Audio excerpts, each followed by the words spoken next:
वारकरी संप्रदायातील थोर महात्मे व महाराष्ट्रातील विचारवंतांची दुर्मिळ कीर्तने, प्रवचने, व्याख्याने ऐकण्यासाठी सुरेश महाराज सूळ या यूट्यूब चॅनलला अवश्य सबस्क्राईब करून बेल आयकॉन दाबा. एक वेळ करी या दुःखा वेगळे, एक वेळ करी या दुःखा वेगळे, दुरिताचे जाळे उगवणे. आठवीन पाय हा माझा नवस, रात्री हे दिवस पांडुरंगा. बहु दूरवरी भोगविले भोगा, बहु दूरवरी भोगविले भोगा, आता पांडुरंगा सोडवावे. आठवीन पाय हा माझा नवस, रात्री हे दिवस पांडुरंगा. तुका म्हणे काया करीन कुरवंडी, तुका म्हणे काया करीन कुरवंडी, ओवाळोने सांडी मस्तक हे. आठवीन पाय हा माझा नवस, रात्री हे दिवस पांडुरंगा. विठ्ठला विठ्ठला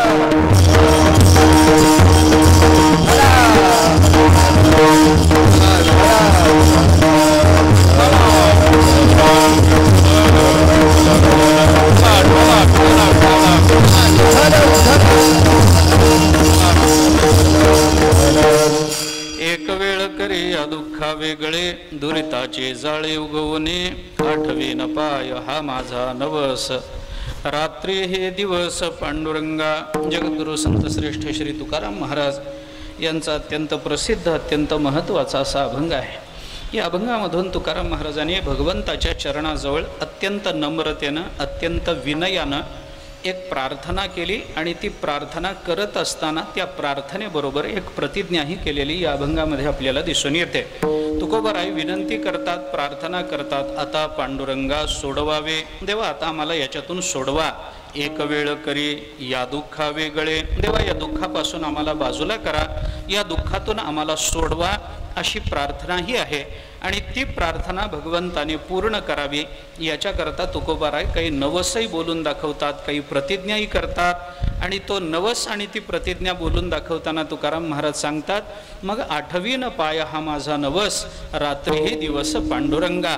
पण मी केलेल्या नवसाबद्दल तुमच्या अंतःकरणामध्ये संदिग्धता येऊ नये, शंका येऊ नये, याच्याकरता त्या नवसाच्या परिपूर्तीकरता मी प्रतिज्ञा करतो. तुका म्हणे काया करीन कुरवंडी, ओवाळोने सांडे मस्तक हे. तुकाराम महाराजांनी या अभंगामध्ये 3 भूमिका आपल्यासमोर मांडल्या आहेत असं आपल्याला दिसतं. एक तुकाराम महाराजांची प्रार्थना आहे, एक तुकाराम महाराजांचा नवस आहे आणि एक तुकाराम महाराजांची प्रतिज्ञा आहे. विठ्ठला विठ्ठला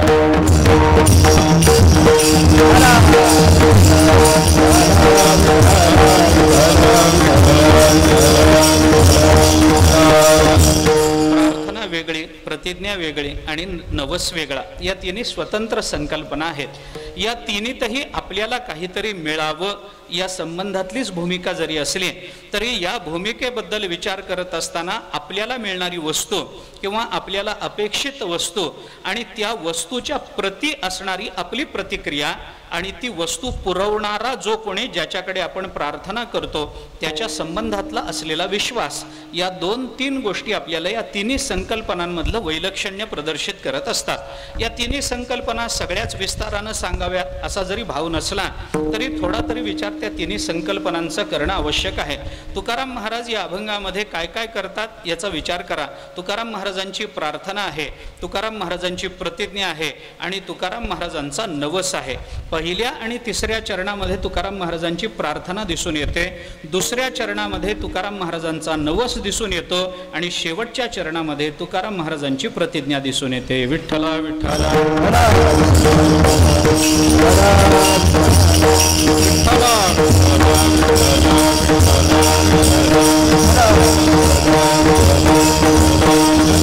आता प्रार्थना म्हणजे काय याचा विचार केला तर प्रार्थना म्हणजे मोठ्यांकडे काहीतरी मागणं, विनयपूर्वक मागणं.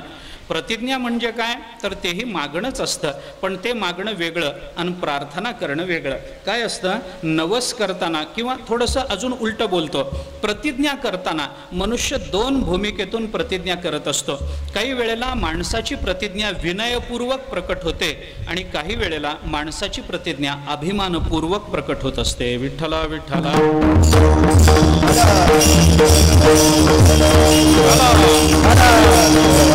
आता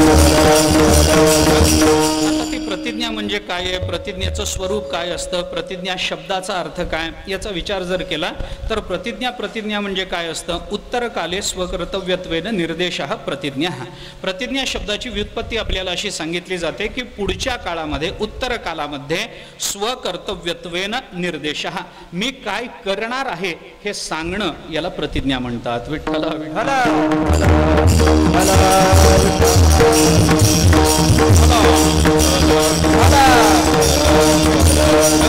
अशा प्रतिज्ञा सगळ्या संतांनी केलेल्या आपल्याला दिसून येतात. ज्ञानोबांनी प्रतिज्ञा केली नाही का?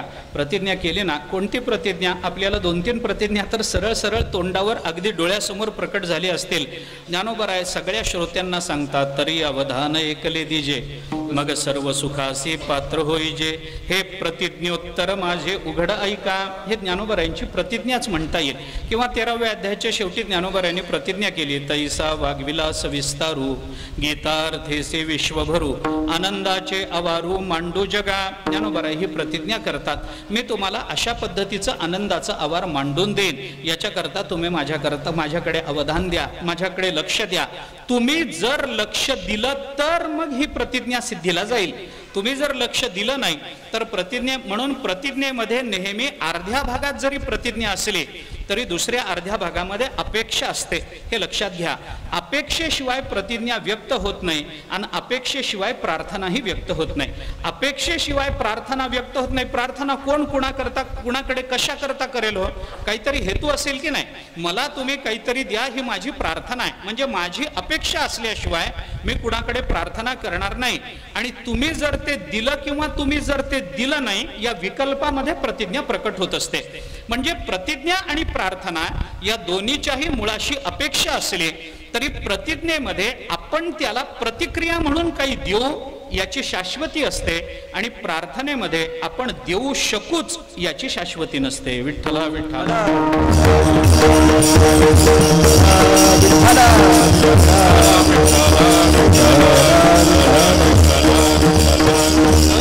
एखादा उपाशी मनुष्य एखाद्या श्रीमंताच्या दारामध्ये जाऊन जर काही अन्न मागेल तर त्याला प्रार्थना करावी लागेल की मला एवढं अन्न द्या, माझ्या पोटामध्ये अन्नाचा कण नाही, मला द्या. ही प्रार्थना झाली. श्रीमंत माणूस किंवा त्याची बायको दारात येऊन जर त्या भिकाऱ्याला म्हणेल की आम्ही तुला एक वेळ पुरेल एवढं अन्न देतो, पण त्याच्या मोबदल्यात तू आम्हाला काय देशील? तर तो म्हणतो, मी काय देणार तुम्हाला? मी पैसे देऊ शकत नाही, मी वेळ देऊ शकत नाही, मी काहीच करू शकत नाही. माझ्याकडून कशाचीही अपेक्षा तुम्ही न करता मला अन्न द्या, याच्यामध्ये प्रार्थना आहे. पण प्रतिज्ञेमध्ये तसं नसतं. तुम्ही जर हे माझ्या बाबतीत केलं तर मग मी तुम्हाला अशा पद्धतीनं काहीतरी त्याची परतफेड करीन किंवा त्याच्या संबंधामध्ये मी असं पुढं कार्य करीन. अशा पद्धतीची जी भूमिका स्वकर्तृत्वाच्या संबंधानं वापरली जाते तिथं प्रतिज्ञेचा विचार आपल्याला करावा लागतो. म्हणून ही प्रतिज्ञा सुद्धा 2 रूपानं प्रकट होते. एक विनयानं प्रतिज्ञा प्रकट होते आणि एक अभिमानानं प्रतिज्ञा प्रकट होते. आपल्याकडे बहुतांश प्रतिज्ञा ज्या केल्या जातात, व्यवहारामध्ये सामान्य माणसाकडून ज्या प्रतिज्ञा केल्या जातात त्या अभिमानानं केल्या जातात, पण संतांकडून ज्या प्रतिज्ञा केल्या जातात त्या नेहमीच विनयानं केलेल्या असतात. विठ्ठला विठ्ठला.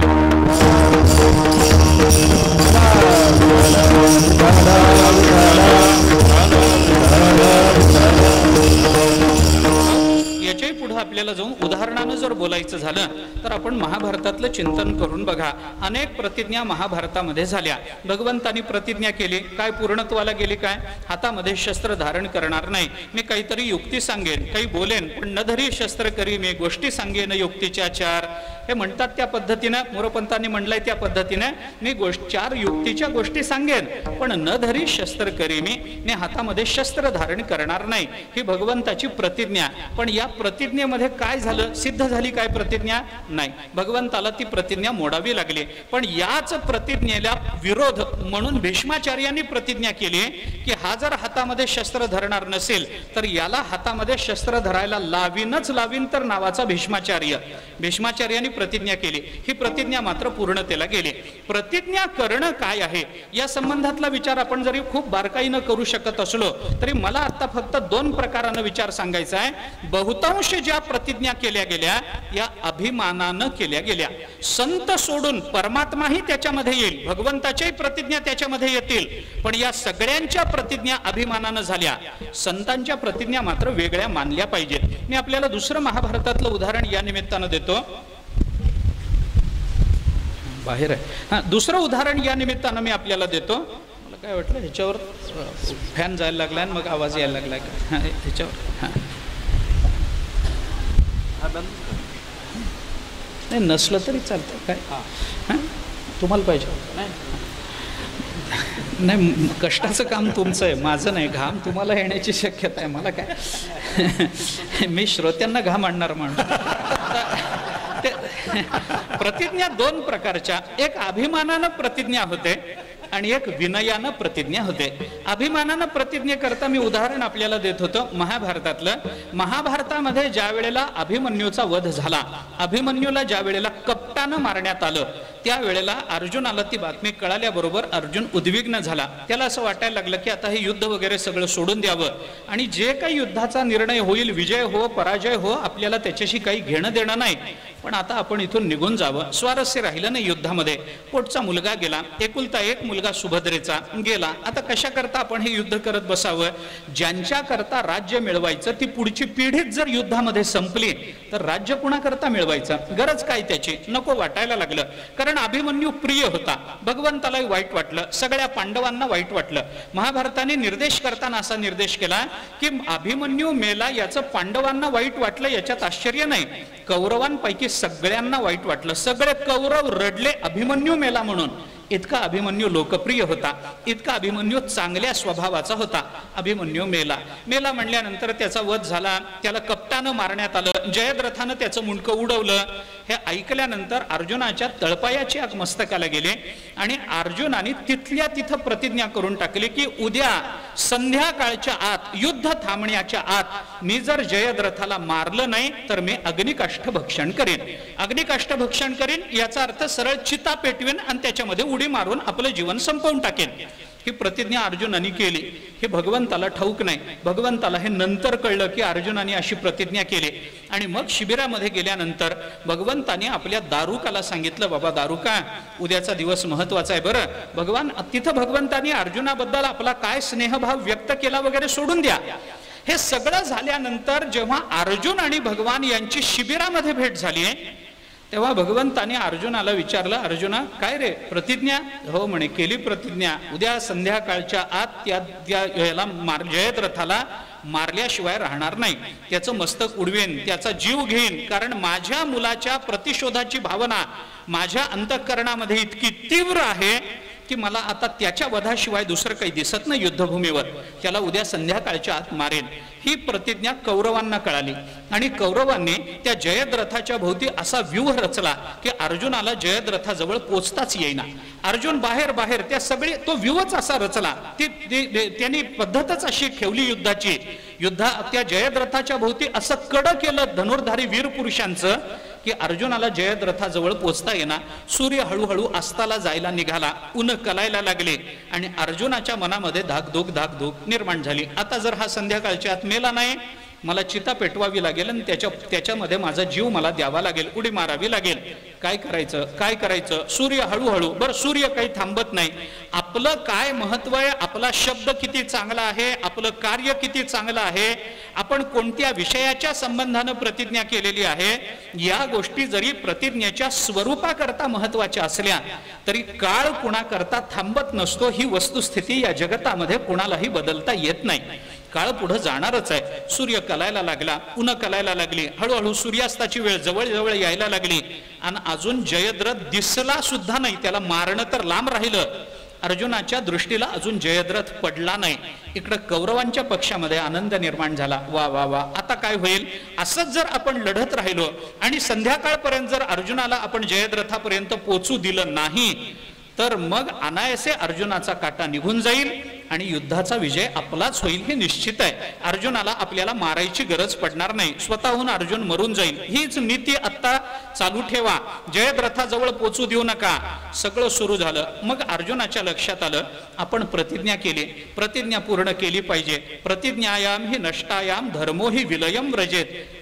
वाल्मिकी रामायणामध्ये रामचंद्र प्रभू असं म्हणतात, आपण केलेली प्रतिज्ञा जर आपल्याला पूर्णतेला नेता आली नाही तर आपला धर्म लयाला जात असतो. प्रतिज्ञायाम ही नष्टायाम धर्मो ही विलयम व्रजेत.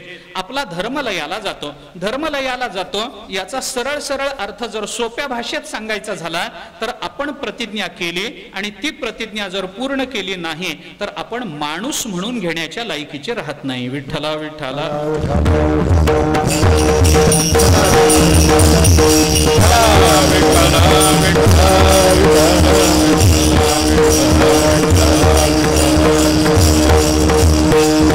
त्यामुळे अर्जुनाची प्रतिज्ञा सूर्य अस्ताला जायला लागला आणि शेवटी अर्जुनाच्या लक्षात आलं की आता काही उपाय नाही.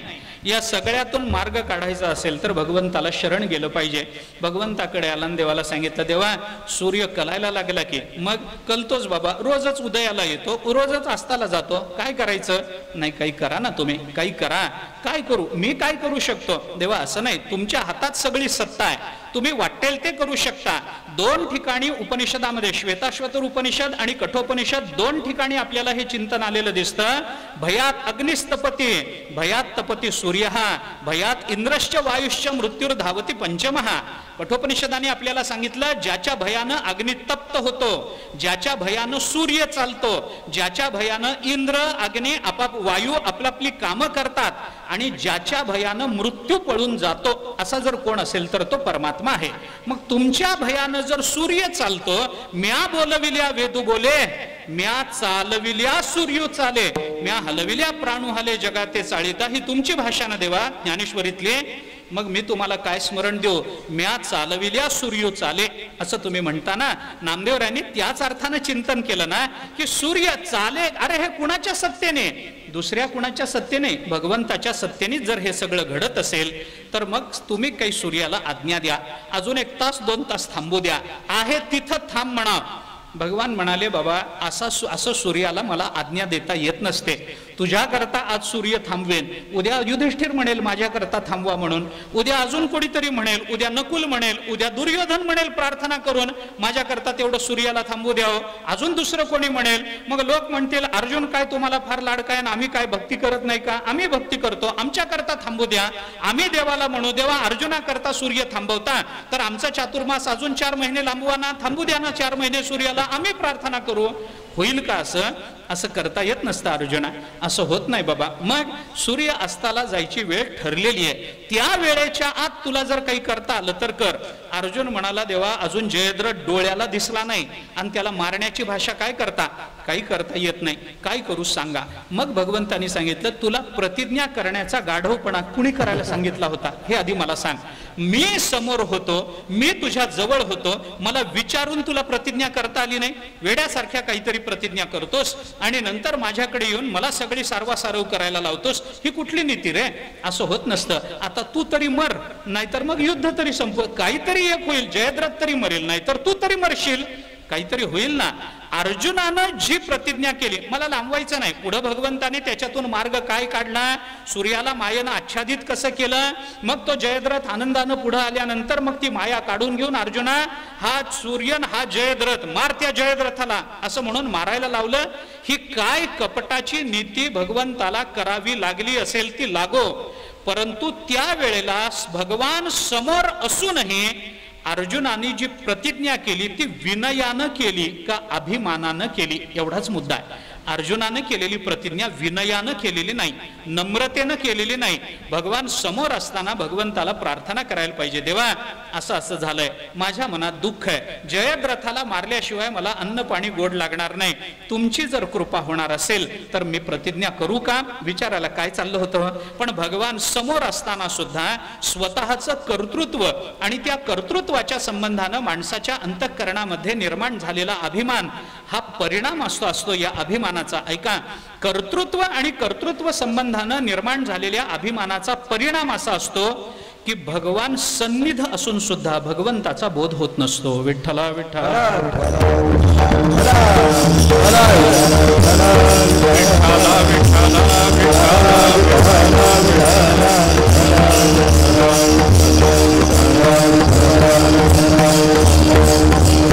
अर्जुनाची अशी प्रतिज्ञा ही अभिमानानं केलेली प्रतिज्ञा. भगवंताची प्रतिज्ञा तरी काय, न धरी शस्त्र करी मी गोष्टी सांगे न युक्तीच्या चार, ही काय विनयाने केलेली प्रतिज्ञा आहे का?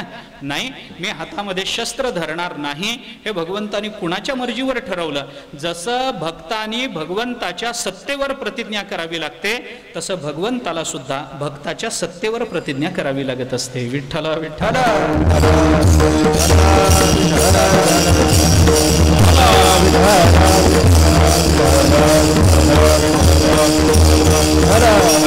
म्हणून अशा पद्धतीने केलेल्या प्रतिज्ञा या पूर्णतेला जातीलच अशी शाश्वती देता येत नाही. पण विनयानं नम्रतेनं भगवंताकडे प्रार्थनापूर्वक ज्या प्रतिज्ञा केल्या जातात त्या मात्र निश्चितपणानं पूर्णतेला गेल्याशिवाय राहत नाहीत. कारण का, त्याच्यामध्ये प्रतिज्ञा जरी असली, प्रतिज्ञेचा विषय जरी काही असला तरी विनयानं जे केलं जातं ते पूर्णतेला जातच असतं. तुम्ही विनयानं कोणत्याही कार्याला आरंभ करा, विनयानं केलं ना तो ते कार्य पूर्णतेला जातं. अभिमानानं करण्याचा प्रयत्न केला, कार्य पूर्णतेला जाणारच नाही असं मी म्हणत नाही, पण जाईलच याची शाश्वतीही देता येत नाही असं मला आपल्याला सांगायचं आहे. आणि म्हणून विनयपूर्वक केलेली ही प्रतिज्ञा ज्ञानोबा तुकोबारायांची आपल्याला या अभंगामध्ये दिसून येते. माझी प्रतिज्ञा काय, मला अपेक्षा काय, मी काय मागतो आहे, त्याच्याकरता मी प्रार्थना काय करतो आहे. म्हणून 3 गोष्टींचा विचार आपल्याला करायचा आहे. एक प्रार्थनेचा विचार आहे, एक नवसाचा विचार आहे आणि एक प्रतिज्ञेचा विचार आहे.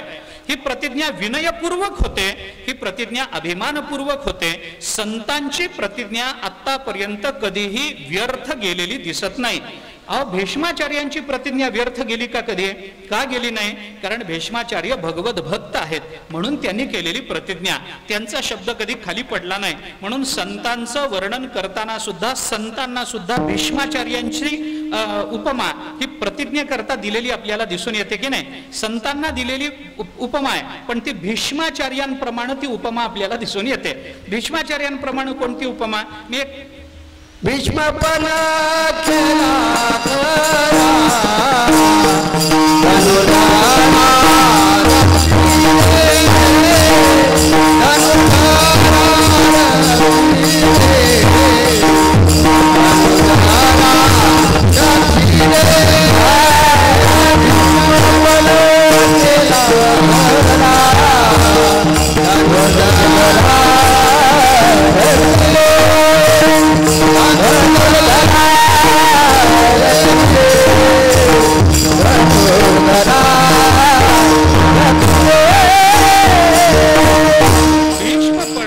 खरा. भगवंताने भीष्माचा पण प्रत्येक प्रतिज्ञा पूर्णतेला नेली. तसंच चिंतन आपल्याला अन्यत्रही पाहायला सापडतं. भीष्माचार्यांची उपमा संतांना दिली गेली, कारण भीष्माचार्य ही संतच आहेत. पण भीष्माचार्यांचं वैशिष्ट्य, भीष्माचार्य हे नाव जरी डोळ्यासमोर आलं तरी आपल्या समोर काय येतं? त्यांची प्रतिज्ञा. त्यांची प्रतिज्ञा कधी व्यर्थ गेली नाही याच्याकरता म्हणून त्यांचंही उदाहरण दिलं गेलं. गंगावत गगनवत गजगंडवत गगनवत गांगेयवत गेयवत. याच्यामधले गांगेयवत, हा गांगेय कोण आहे? भीष्माचार्य हे गांगेय आहेत, गंगेपासून उत्पन्न झाले गांगेय आहेत. आणि गांगे त्यांची गांगेयवत संत महात्म्य असतात. गंगावत असतात, गजगंडवत असतात, गगनवत असतात, गांगेयवत असतात. ही सगळी उपमानं ही संतांच्या संबंधानं दिली गेली. कशी दिली गेली याचं वर्णन पहा आपण. संत महात्मे कसे आहेत? गंगावत. गंगावत आहेत म्हणजे गंगेप्रमाणे आहेत. गंगावत आहेत, गजगंडवत आहेत, गगनवत आहेत, गांगेयवत आहेत आणि गेयवत आहेत. 5 उपमा दिल्या. यांच्या सारखे संत आहेत. गंगेप्रमाणे आहेत, गजगंडवत म्हणजे हत्तीच्या गंडस्थळाप्रमाणे आहेत. त्याच्यानंतर गंगावत, गजगंडवत, गगनवत गगनाप्रमाणे आकाशाप्रमाणे संत महात्मे आहेत. गांगेयवत म्हणजे भीष्माचार्याप्रमाणे आहेत आणि गेयवत म्हणजे गायकाप्रमाणे संत महात्मे आहेत. हे 5 उपमानं संतांच्यासाठी म्हणून उभी केली गेली. कशा कशा करता याचं चिंतन जर आपण श्लोकाच्या आधीचा विचार केला, या शेवटच्या चरणाच्या आधीच्या 3 चरणांचा विचार केला तर या 3ही चरणामध्ये आपल्याला याची उत्तरं मिळत जातात. गंगेप्रमाणे कसे आहेत त्याचं उत्तर देताना त्याने असं सांगितलं, ये पापम शमयंती संगतीभृताम ये दान शृंगारिणो येषाम चित्तम अतीव निर्मलतरम येषाम न भग्नम व्रतम ते सर्वान सुखयंती प्रतिदिनम ते साधवो दुर्लभा. गंगावत गजगंडवत गगनवत गांगेयवत गेयवत संत महात्मे कसे आहेत याचं वर्णन करताना त्यांनी सांगितलं, ये पापम शमयंती संगती भृताम, ज्यांच्या संगतीमध्ये गेल्याबरोबर पापाचं निवारण होतं असे गंगेप्रमाणे संत महात्मे आहेत. संतांचं चिंतन केलं, प्रमाण देत बसत नाही, संतांचं चिंतन केलं, संतांच्या संगतीत गेलं, आपल्या पापाची निवृत्ती होते. गंगावत गजगंडवत, गजगंडवत म्हणजे हत्तीच्या गंडस्थळाप्रमाणे. हत्तीचं गंडस्थळ कसं असतं, उन्मत्त झालेल्या हत्तीचं जे गंडस्थळ असतं त्या गंडस्थळातून एक द्रव वाहत असतो. द्रव त्याला मद म्हणतात, मद. त्याला संस्कृतामध्ये दान अशी संज्ञा आहे, त्याला संस्कृतात दान असं म्हणतात. ये पापम शमयंती ही संगती भृताम, ये दान शृंगारिण. दान म्हणजे तो मद तो जो त्याच्या गंडस्थळातून वाहत असतो ते हत्तीचं वैभव असतं. तसं संतांचं वैभव काय, दानम. दान हे संतांचं वैभव आहे, अखंड दान करत राहतात, हे संतांचं वैभव आहे. म्हणजे ते कसे आहेत, गजगंडवत गगनवत आहेत. गगनवत कसं, येशाम चित्तम अतीव निर्मलतरम, त्यांचं चित्त अत्यंत निर्मल असतं. कशाप्रमाणे, गगनाप्रमाणे, आकाशाप्रमाणे. आकाशामध्ये वेगवेगळ्या पद्धतीचे रंग दाटून येतात, पण ते रंग टिकून राहतात का, टिकून राहतात, वेगवेगळे. कधी निळ्या रंगाचा ढग येतो, कधी काळ्या रंगाचा येतो, कधी पांढऱ्या रंगाचा येतो, कधी जांभळ्या रंगाचा ढग येतो, कधी तांबड्या रंगाचा येतो. हे सगळे ढग आकाशामध्ये जमतात. पण या सगळ्या ढगांपैकी कोणत्या ढगाचा रंग आकाशाला लागतो सांगा, कोणत्याही ढगाचा रंग लागत नाही. वर्षांती जैसे घन आकाशाते, आकाशामध्ये वर्षा ऋतूच्या शेवटी अनेक पद्धतीचे ढग निर्माण होतात. पण निर्माण मोहावर बोलताना ज्ञानोबा हे बोलून दाखवतात, जया पुरुषाचे का मन सांडोनी गेले मोहमान, वर्षांती जैसे घन आकाशाते. आकाशामध्ये जमलेले ढग जसे निघून जातात, एकही रंग जसा त्या आकाशाला लागत नाही, तसं संतांच्या अवतीभोवती विविध रंगाची माणसं जमा होतात, पण त्याच्यापैकी कोणताही रंग संतांना लागत नसतो. संत तसेच राहतात. कशा पद्धतीनं, गगनवत आकाशाप्रमाणे. येशाम चित्तम अतीव निर्मल तरम, त्यांचं चित्त अत्यंत निर्मल आहे. आणि ते कसे, येशाम न भग्नम व्रतम. माझा मुद्दा इथे आहे, भग्नम व्रतम, त्यांचं व्रत कधी भग्न होत नाही, त्यांनी केलेली प्रतिज्ञा कधी अपूर्ण राहत नाही. कशा पद्धतीनं, गांगेयवत. इथं भीष्माचार्यांचं उदाहरण संत महात्म्यांना दिलं. आणि ते सर्वान सुखयंती ही प्रतिदिनम ते साधवो दुर्लभा. कशा पद्धतीनं, गेयवत. गायक जसा गाऊन स्वतःही आनंद मिळवतो आणि इतरांनाही आनंद देतो, तसे संत महात्मे सुद्धा परमात्म्याचा आनंद स्वतःही भोगतात आणि सेवितो हा रस, वाटितो आणि का, या न्यायाप्रमाणे गायकाप्रमाणे इतरांनाही तो आनंद देतात. असे संत महात्मे आहेत. असं संतांना 5 उपमानांनी केलेले चिंतन आपल्याला पाहता येतं. याच्यात भीष्माचार्य महत्वाचे आहेत. माझा मुद्दा काय चालला होता की संतांनी केलेल्या प्रतिज्ञा आणि संतांच्या व्यतिरिक्त इतरांनी केलेल्या प्रतिज्ञा, याच्यात इतरांच्या प्रतिज्ञा पूर्णतेला जात नाहीत. का जात नाहीत, कारण त्या अभिमानानं केलेल्या असतात. आणि संतांच्या प्रतिज्ञा कधी अपूर्ण राहत नाहीत, कारण त्या विनयानं केलेल्या असतात. विठ्ठला विठ्ठला.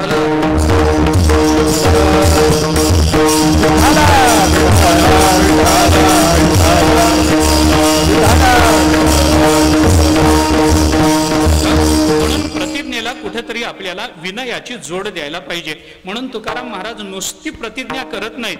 ती प्रतिज्ञा कशा करता केली, ती प्रतिज्ञा तुकाराम महाराजांनी आपण विनयानं केलेल्या प्रार्थनेच्या परिपूर्ती करता केलेली नाही. तुकाराम महाराजांनी त्याच्यामध्ये एक संधी साधली आहे, एक साखळी आहे त्याच्यामध्ये. तुकाराम महाराज काय म्हणतात, माझी अशी प्रार्थना आहे, ती प्रार्थना तुम्ही पूर्ण करावी अशी माझी इच्छा आहे. भगवान असं म्हणणार की नाही, मी तुमची प्रार्थना पूर्ण करतो, पण माझा स्वभाव कसा आहे, घेसी तेव्हा देसी ऐसा अससी उदार. मला काय देणार तुम्ही सांगा. मग तुकाराम महाराजांनी सांगितलं, आठवीन पाय हा माझा नवस. रात्रीही दिवस आठवीन हा माझा, तुझे पाय आठवीन हा माझा नवस आहे देवा. हे तुकाराम महाराजांनी देवाला नवस म्हणून सांगितलं. आणि मग देवाने विचारलं की हा नवस, माणसं नवस करतात तुकोबर आहे, पण आपलं काम साधलं की कुणाला नवसाचं स्मरण राहत नसतं. मग 4-4, 5-5, 10-10 वर्ष लागतात. आणि मग कुणीतरी लक्षात आणून देतं, तुमचा नवसच फेडला नाही हो तुम्ही, मग त्याला उजाडतं. ज्या वेळेला गरज असते त्यावेळेला माणसं अज्ञानानं अविचारानं वाटेल तो नवस बोलून बसतात, पण फेडायची वेळ आली की माणसं तो फेडण्याकरता प्रवृत्त होत नाहीत. अहो तुम्ही नवस बोलताय आयुष्यभराच्या संबंधानं, आठवीन पाय हा माझा नवस कधी, रात्रीही दिवस आठवीन पाय आठवीन हा नवस आहे ना, मग तुम्ही सगळं आयुष्य त्याला पणाला लावतोय. पण हे जर मी तुमचं काम करून दिलं तर हा नवस तुम्ही फेडालच फेडाल. कशावर विश्वास ठेवू? तो विश्वास बसावा म्हणून ही प्रतिज्ञा आहे. प्रतिज्ञा भगवंताने आपली इच्छा पूर्ण केली याच्या संबंधानं नाही, प्रतिज्ञा आपला नवस आपण पूर्ण करणार आहोत याच्या विश्वासाकरता ती प्रतिज्ञा आहे. विठ्ठला विठ्ठला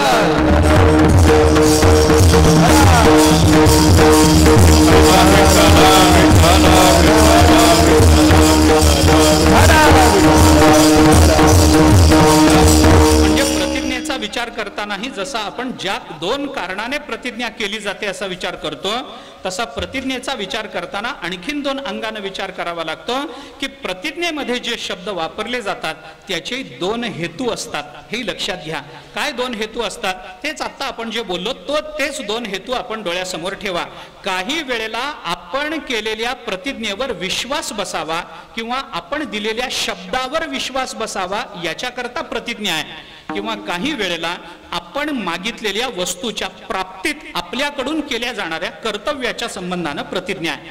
प्रतिज्ञा कर्म संबंधानं होते आणि प्रतिज्ञा शब्द संबंधाने होते. अशा दोन संबंधानं प्रतिज्ञेची अभिव्यक्ती आपल्याला विचारात घेता येऊ शकते.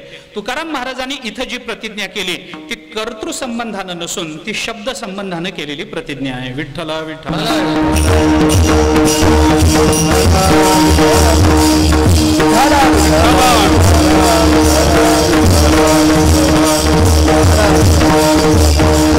मी असं करीन ही सुद्धा प्रतिज्ञा असते. आणि मी असं करीन हे तुम्हाला पटावं याच्याकरता हा शब्द देतो, ही शब्द रूपानं केलेली प्रतिज्ञा. कर्तृ रूपानं आणि शब्द रूपानं अशा दोन पद्धतीनं प्रतिज्ञेचा विचार आपल्याला करता येतो.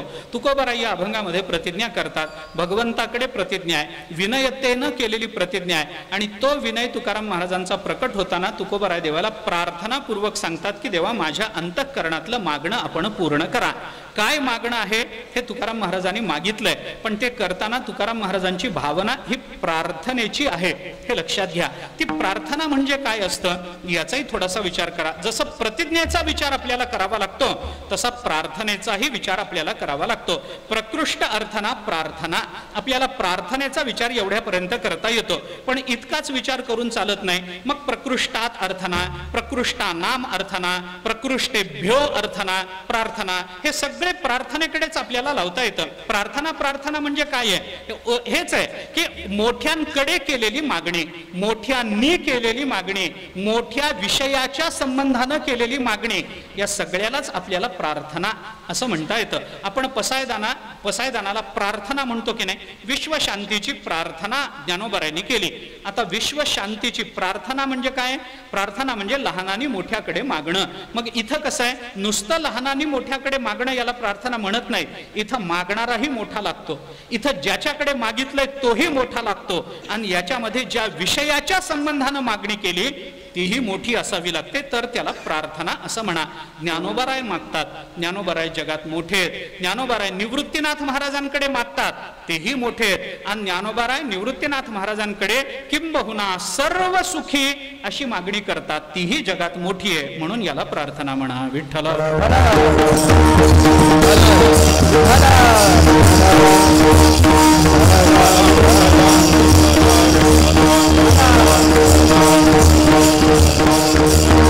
तुकाराम महाराज या अभंगामध्ये देवाला प्रार्थनापूर्वक विनंती करतात की देवा मी तुम्हाला नवस बोलतो. आता नवस ही संकल्पना आपण लक्षात घ्या. नवस कधी बोलला जातो? प्रार्थना कधी केली जाते?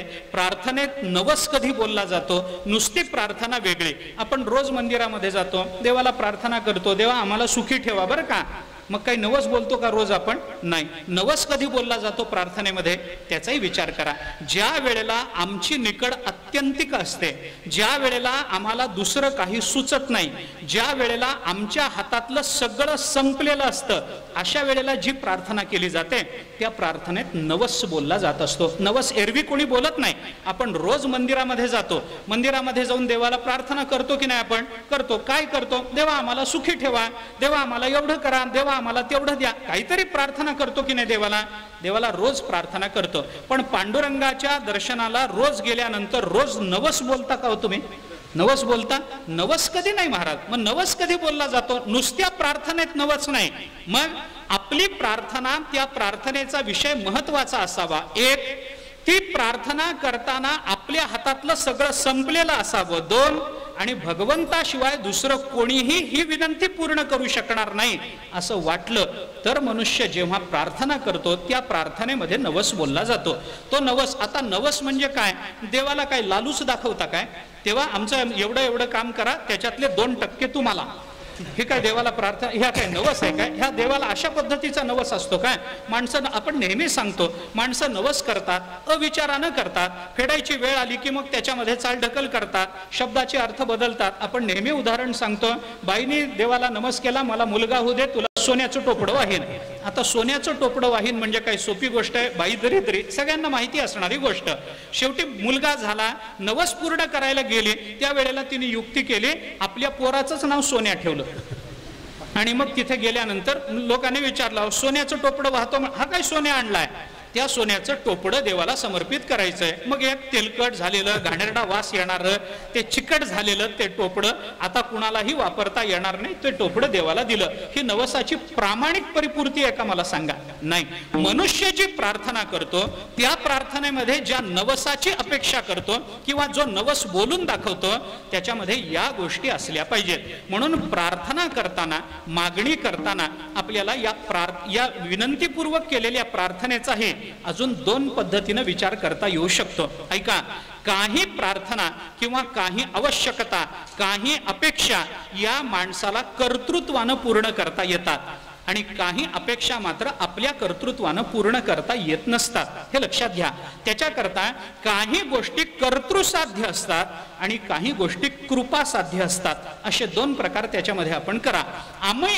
आम्हाला जेव्हा एखादी वस्तूची अपेक्षा असते तेव्हा आम्ही बाजारात जातो, वस्तू घेऊन येतो, कर्तृसाध्य आहे. त्याच्याकरता देवाकडे जावं लागत नाही. चिंतन करा ना, आपल्या घरामध्ये पाहुणे आले, बायकोनी सांगितलं अहो पाहुणे आलेत, मुलीला बघायला आलेत, त्यांना चहा पाणी करावं लागेल, घरातली साखर संपली, जरा बाजारात जा आणि 5 किलो साखर आणा. असं म्हणल्यानंतर मग आपण मंदिरात जाऊन देवाला प्रार्थना करतो काय? देवा पाहुणे आलेत, दुसरं काहीच नाही, तेवढी 5 किलो साखर मला द्या. प्रार्थना करता काय? नाही. बायको सांगते, आपण बाजारात जातो, काय जे पैसे द्यायचे ते देतो, 5 किलो साखर घेऊन येतो. याच्यामध्ये प्रार्थनेची आवश्यकता आहे का? प्रार्थनेची नाही. हे कर्तृसाध्य आहे. पण काही गोष्टी कर्तृसाध्य नसतात, त्या फक्त त्या फक्त कृपासाध्य असतात. कर्तृसाध्य, प्रयत्नसाध्य त्या गोष्टी नसतात. विस्तार आपल्याला बराच करता येईल. प्रारब्ध साध्य काही गोष्टी आहेत, काही कर्तृसाध्य आहेत, काही अधिकार साध्य आहेत, काही कृपासाध्य आहेत, काही प्रकार त्याच्यामध्ये करता येतील. सोडून द्या, लांबण लावायचं कारण नाही. 2 प्रकार करा ना, प्रयत्न साध्य आणि कृपासाध्य किंवा कर्तृसाध्य आणि कृपासाध्य. काय असतं?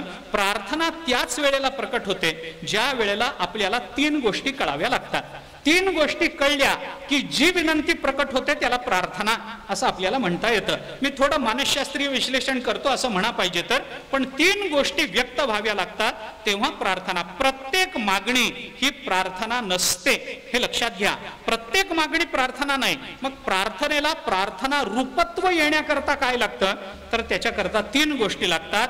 आपली अपेक्षा काय आहे हे स्वतःला कळावं लागतं. एक, किंवा या अभंगाच्या संबंधानं जर बोलायचं झालं तर आपलं दुःख काय आहे हे आपल्याला कळावं लागतं. एक, ते दुःख दूर करणं आपल्या सामर्थ्याच्या बाहेरचं आहे हे आपल्याला कळावं लागतं. 2, आणि देवाशिवाय ते दुःख दूर करणारा दुसरा कोणीही नाही हे कळावं लागतं.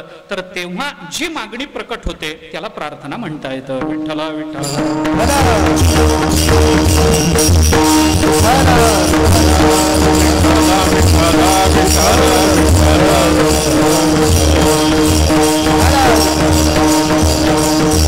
ऐका, 3 गोष्टी महत्वाच्या आहेत. आपलं दुःख आपल्याला कळावं लागतं. 3 जाणीवा असाव्यात तर प्रार्थना होते. 1, आपलं दुःख आपल्याला कळावं लागतं. 2, ते दुःख आपल्या कर्तृत्वानं आपल्या प्रयत्नानं आपण दूर करू शकत नाही हे कळावं लागतं. आणि ते दुःख दूर करणं फक्त देवाच्याच हातात आहे हे कळावं लागतं. 3 गोष्टी असाव्या लागतात. प्रयत्न साध्य नसणं हेही कळावं लागतं आणि कृपा साध्य असणं हेही कळावं लागतं. गोष्टी प्रयत्न साध्य असतात पण सगळ्याच नसतात हे लक्षात घ्या. अहो, एखादा मनुष्य आजारी पडला, हॉस्पिटलमध्ये नेलं, दवाखान्यामध्ये ठेवलं, शेवटी एक दिवस असा उजाडतो की डॉक्टर सांगतात आम्ही आमचे प्रयत्न केलेत, आता सगळं त्याच्या हातात आहे, त्याला प्रार्थना करा, प्रार्थनेनं काही झालं तर होईल, आमचे प्रयत्न संपले नाही तर घरी घेऊन जा म्हणतात की नाही डॉक्टर. त्यावेळेला आपल्या मनामध्ये काय विचार येतो? त्यावेळेला काय विचार येतो?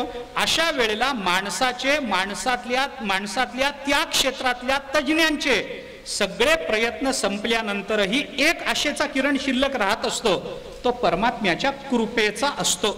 म्हणून प्रयत्न साध्य नसणं याची जाणीव आणि कृपा साध्य असणं याची जाणीव, या जाणीवेबरोबर दुःखाचं स्वरूप याची जाणीव, या 3 जाणीवा आल्या की त्याला आपल्याला प्रार्थना असं म्हणता येतं. प्रार्थना म्हणायचं कारण काय ते सांगतो. बऱ्याच वेळेला काय होतं, थोडा विस्तार करतो याचा. बऱ्याच वेळेला काय होतं, आमचं दुःख काय आहे हेच आम्हाला माहिती नाही. माणसाला दुःख आहे की नाही? आहे. कळतं की नाही? कळतं. पण प्रामाणिकपणानं सांगा, कळतं का? अडचण मुख्य इथंच आहे. अडचण मुख्य काय, आपल्याला दुःख आहे हे कळतं की नाही? कळतं की नाही? कळतं. पण खरंच सांगा, आपलं दुःख आपल्याला कळतं का? तर ते कळतच नाही. कळतं न कळतं काही सांगता येत नाही. माणसाची अडचण थोडीशी सांगायची झाली तर कळतं की नाही? कळतं. आणि कळतं का? तर कळत नाही. हा विरोधाभास कसा मिटवायचा? मी एका वाक्यात हा विरोधाभास आपल्याला मिटवून देतो. माणसाला संसारातलं दुःख कळतं पण संसार हेच दुःख आहे हे कळत नाही. विठ्ठला विठ्ठला.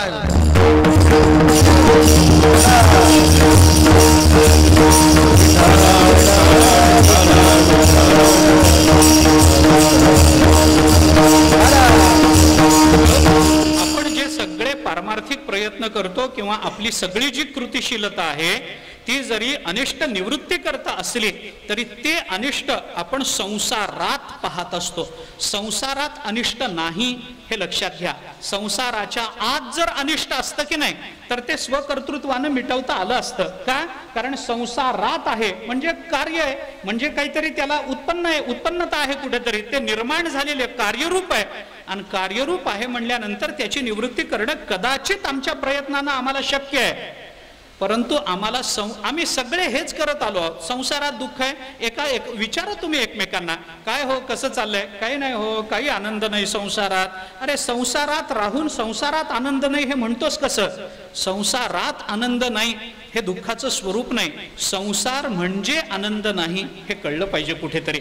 आम्हाला संसारातली दुःख कळतात. पोट दुखलं, डोकं दुखलं, आध्यात्मिक दुःख, अधिभौतिक दुःख, अधिदैविक दुःख, ही संसारात आल्यानंतरची दुःख आहेत. आम्ही संसारातच का आलो या दुःखाचा शोध कोण घेणार आहे सांगा ना? जन्म घेणे लागे वासनेच्या संगे, त्याचा शोध कोण घेणार? म्हणून संसारात दुःख नाही, संसार हेच दुःख आहे. ज्ञानोबारांनी चिंतन करताना 9व्या अध्यायाच्या शेवटी जे चिंतन मांडलं ते आपण पहा ना. ज्ञानोबाराय संसारातलं दुःख सांगत नाहीत, संसार नावाचं दुःख सांगतात. आहा कटकटाय वो खटे मृत्यू लोकीचे उफराटे, हे ज्ञानोबारायांचं बोलणं आहे. अरे अर्जुना, या संसारात तू जन्माला आलास, इथं जन्माला आल्यानंतर तुला दुःख आलं नाही. माणसं संसारात आल्यानंतर दुःख आलं असं समजतात, असं नसतं. परवा आम्ही ज्ञानेश्वरीत बोलून आलो. काय म्हणजे माणसाला असं वाटतं की आपला संसार सुरू झाला, लग्न झालं, माणसाला वाटतं संसार सुरू झाला. मी एका लग्नाला गेलो होतो महाराज. लग्नाला गेलो, तिथे गेलो, वर शुभेच्छा वगैरे दिल्या. ते नवरा बायको पाया पडायला आले. त्या एका माणसाने मध्यस्थानी मला हे करून दिलं, जाणवून दिलं की महाराज यांची मुलगी आहे बरं, यांचा मुलगा आहे, दोघेही तुमच्या संबंधातले आहेत, यांची मुलगी यांनी यांना दिली म्हणून आता यांचा संसार सुरू झाला. मी म्हणलं इतके दिवस परमार्थच चालू होता. म्हणजे आधी काय होतं? आधी परमार्थ होता काय? आधी संसारच होता. आणि बायको आल्यावर काय झालं? संसारच आहे. मुलगा झाल्यावर काय झालं? संसारच आहे. आहे. मग अजून रोग झाल्यावर काय झालं? संसारच आहे. आणि मरण आल्यावर काय आहे? संसारच आहे. मरणानंतर पुन्हा जन्माला येतो, काय आहे? संसारच आहे. याच्यात परमार्थाला कुठे स्थान आहे सांगा ना. असं स्थान शोधता येत नसतं. संसार म्हणजे प्रपंच म्हणजे आत्मा अंतःकरणावच्छिन्न होणं, हाच संसाराचा प्रारंभ आहे. हे लक्षात घ्या. वेदांताच्या भाषेत जर बोलायचं झालं तर आत्म्याची अंतःकरणावच्छिन्नता ज्या क्षणाला आत्मा कल्पनेनं किंवा अध्यासानं स्वीकारतो त्याच क्षणी आपल्याला संसाराचा प्रारंभ झाला असं म्हणावं लागतं. जन्माला आल्यानंतर संसार आहे, नाही नाही. शुकाचार्य गर्भात असतानाच या संसाराला घाबरले. ब्राह्मणाचे पोरं एक खेळासी भ्याले, ते 12 वर्ष लपाले रे. अरे आम्ही पोटातच का आलो? इथूनच संसाराचा प्रारंभ आहे. आणि तिथं आम्हाला संसारातलं दुःख आम्ही शोधण्याचा आयुष्यभर प्रयत्न करतो. नाही नाही, ज्ञानोबा म्हणतात संसारात नाही, संसार हेच दुःख आहे, हे लक्षात घ्या. संसार दुःख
बोलतात. संसार दुःख मूळ, चहूकडे इंगळ, विश्रांती नाही कोठे, रात्रंदिवस तळमळ. काम क्रोध लोभ शुनी, पाठी लागले उडाळ. कवणामी शरण जाऊ, दृष्टी देईल निर्मळ. याही चरणाचा आपण विचार करा. हीच 3 सूत्र आपल्याला दिसतात. संसार दुःख मूळ, दुःखाची यथार्थ जाणीव. त्याच्यानंतर मी जे काम करतो किंवा मी जे कर्तृत्व संपादन करतो त्या कर्तृत्वानं ते साध्य होणार नाही याची जाणीव नंतर. संसार दुःख मूळ, चहूकडे इंगळ, विश्रांती नाही कोठे, रात्रंदिवस तळमळ. काम क्रोध लोभ शून्य, पाठी लागले ओढाळ. या काम क्रोध लोभ या शून्यांना पाठी जे लागलेले आहेत त्यांना दूर करणं हे माझ्या सामर्थ्याच्या बाहेरचं आहे आणि तुम्हीच फक्त हे दुःख दूर करू शकता. म्हणून कवणामी शरण जाऊ, दृष्टी देईल निर्मळ. याच 3 भूमिका ज्ञानोबारायांनी सुद्धा या चरणामध्ये मांडलेल्या आपल्याला दिसून येतात. हीच भूमिका घेऊन तुकोबाराय भगवंताला प्रार्थना करतात, तेव्हा आम्हाला संसारातलं दुःख मिटवून देऊ नका, मग संसार नावाचं दुःख मिटवून द्या. याच्याकरता तुकाराम महाराजांनी ज्या शब्दामधून ती मागणी व्यक्त केली अभंगाच्या पहिल्या चरणात.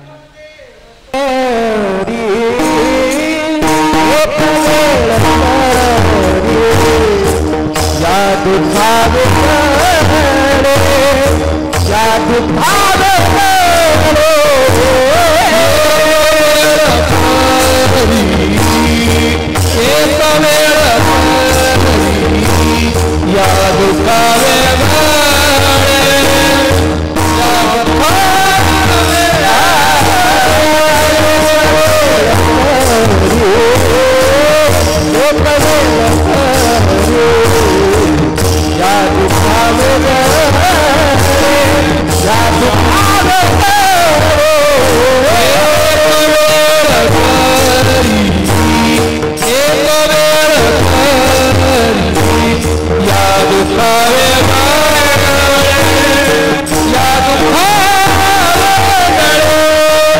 दुरिताचे वारे दुरिताचे वारे उगवणे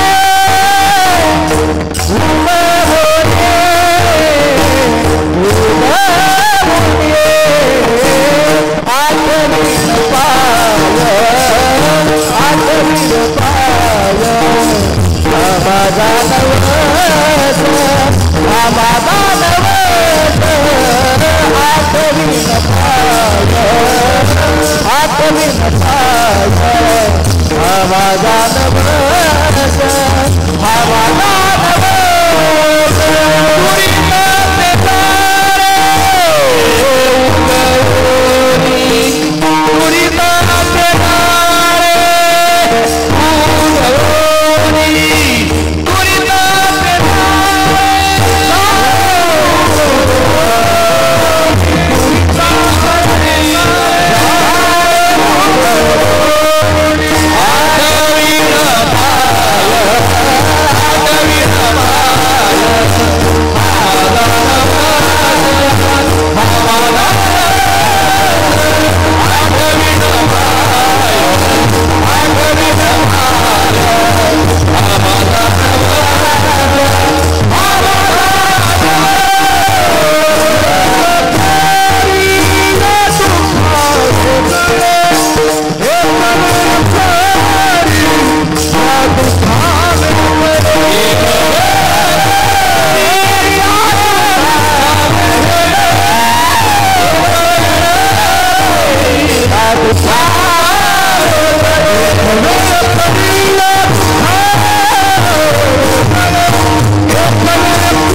एक वेळ करी या दुःखा वेगळे दुरिताचे जाळे उगवणे आठवीन पाय हा माझा नवस रात्री हे दिवस पांडुरंगा. तुकाराम महाराजांच्या दोन प्रार्थना या अभंगामध्ये आपल्याला दिसून येतात. बहुदूरवरी भोगविले भोगा आता पांडुरंगा सोडवावे. दुःख, दुःखाचं स्वरूप, दुःखाचं कारण आणि दुःखाचा काल या तिन्ही गोष्टी तुकाराम महाराजांनी आपल्याला सांगितल्या. एक वेळ करी या दुःखा वेगळे हे एक वेळच दूर करावं लागणारं दुःख आहे. हे दुःखाचं स्वरूप झालं. दुःखाचं स्वरूप झालं. दुःखाचं कारण काय? दुरिताचे जाळे हे दुःखाचं कारण आहे. आणि या दुःखाचा कालावधी किती आहे? बहुदूरवरी भोगविले भोगा. म्हणून दुःख, दुःखाचं स्वरूप, दुःखाचं कारण आणि दुःखाचा काल या तीन गोष्टींचा विचार तुकाराम महाराजांनी प्रार्थनेमध्ये आपल्याला केलेला दिसून येतो. दुःखाचं स्वरूप काय आहे हे मी बोलतोच आपल्याला, परंतु हे बोलताना तुकाराम महाराज देवाला नवस करतात. ही नवस नावाची संकल्पना सुद्धा आपण लक्षात घेतली पाहिजे. मनुष्य नवस जे करतो, आता त्या नवसाला कोणी अंधश्रद्धा म्हणो, काही म्हणो, काही त्याचा विचार कसाही करो, मला त्याबद्दल बोलायचं नाही. पण ज्या अर्थी तुकाराम महाराज करतात त्या अर्थी ती अंधश्रद्धा नाही. विठ्ठला विठ्ठला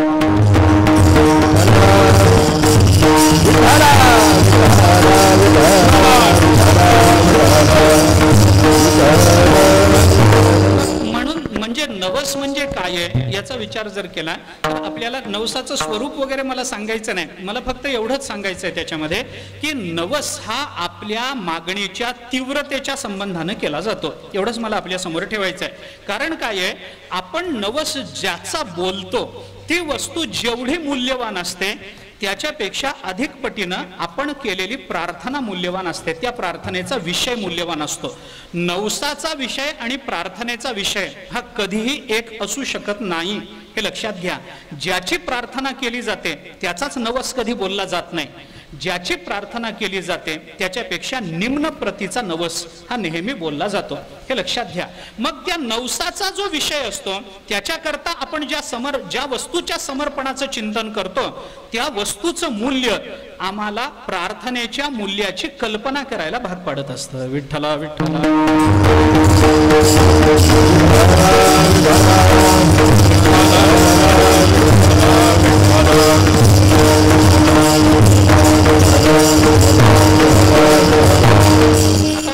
याच्यातलं चिंतन आपण लक्षात घ्या. मनुष्य देवाजवळ जाऊन देवाला प्रार्थना करतो, देवा मला 10 लाख रुपये मिळू द्या, त्याच्यातले 1 लाख तुम्हाला. आता 1 लाख तुम्हाला हा नवसाचा विषय झाला आणि प्रार्थनेचा विषय काय आहे? 10 लाख. म्हणजे 10 लाख आणि 1 लाख याच्यातलं मोठं काय आहे? प्रार्थनेचा विषय हा नेहमी मोठा असतो आणि नवसाचा विषय त्या तुलनेत नेहमी लहान असतो, हे आपण लक्षात घेतलं पाहिजे. ते खेड्यामध्ये जुन्या काळामध्ये विचित्र नवस करण्याची पद्धत होती. देवाला लोक नवस करायचे, विशेषतः बायका नवस करायच्या, देवा आम्हाला मुलगा होऊ दे, त्याच्यातला 1 तुला. आता त्या एका मुलाच्या लोभापायी देवानी हिला 10 द्यावीत. देव काही इतका वेडा आहे का हो, कशावर किती व्याज द्यावं हे कळू नये? किती देवाला एवढं कळत नाही का? एका पोराच्या हव्यासापायी बरं ते पोरगे घेऊन देव काय करणार आहे? त्याचे त्याला पुष्कळ आहेत. हे नवीन पिढा घेऊन तो काय करणार आहे? काही उपयोगाचं नाही. त्याला 16,108 बायकांना, प्रत्येक बायकोला 10-10 मुलं आणि 1-1 मुलगी आहे. अजून किती पाहिजे? अजून किती पाहिजे? एवढं असताना याचा अजून 1 मुलगा घेऊन देवाला काय मिळायचंय? पण असं होत नाही. मनुष्य जी नवसाची भाषा करतो त्या भाषेवरून आपल्या प्रार्थनेच्या विषयाची तीव्रता कळावी एवढीच नवसाची अपेक्षा असते, हे लक्षात घ्या. तुकाराम महाराज माझ्या जीवनातलं दुःख दूर करा म्हणतात, त्याच्याकरता नवस काय आहे? तर 8वीन पाय हा माझा नवस. बरं 8वीन म्हणजे काय? उपकार केले काय? नाही. कधी 8वीन? रात्रीही दिवस पांडुरंगा, रात्रीही दिवस तुझे पाय 8वीन हा माझा नवस आहे पांडुरंगा. कुणाचे पाय 8वीन? बायकोचे पाय 8वीन नाही, पांडुरंगा असं स्पष्ट म्हटलंय. रात्रीही दिवस पांडुरंगा, रात्रीही दिवसही तुझेच पाय 8वीन हा माझा नवस आहे. म्हणजे तुकाराम महाराजांनी पणाला काय लावलंय? रात्रीही दिवस असणारं आपलं सबंध आयुष्य देवाच्या चरणाच्या स्मरणाकरता म्हणून तुकाराम महाराजांनी जर समर्पित केलं असेल तर तुकाराम महाराजांनी मागितलेली मागणी आपल्या जीवनाच्या कल्याणापेक्षा अधिक महत्वाची आहे असं मानावं लागेल की नाही? म्हणजे भगवान आपल्यावर जी कृपा करून जे देतात त्याच्यातला 1 अंश जर नवसात प्रकट होत असेल तर भगवंताने आपल्यावर अशी कृपा करावी की त्याच्यातला 1 अंश म्हणजे आयुष्यभर तुमच्या चरणाचं चिंतन हे असलं पाहिजे. विठ्ठला विठ्ठला.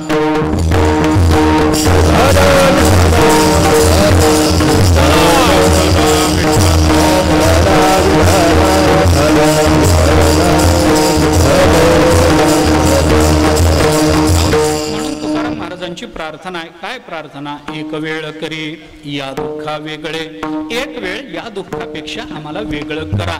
आता 1 वेळ करा याच्यात आपल्याला तुकाराम महाराजांच्या प्रार्थनेचा विषय दिसून येतो बरं का.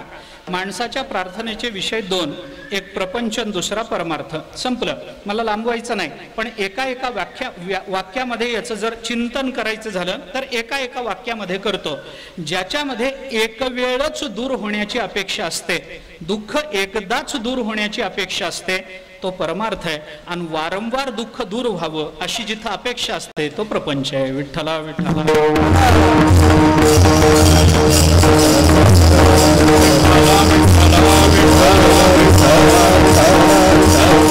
तुकाराम महाराजांची मागणी 1 वेळ हे दुःख दूर व्हावं, हे दुःख दूर व्हावं म्हणजे विवक्षित दुःख दूर व्हावं, पण दुसरी दुःख राहिली तरी चालतील अशी अपेक्षा नाही. एक वेळ करी या दुःखा वेगळे, इथला एक वेळ हा शब्द दुःख या जाती करता आपण विचारात घ्या.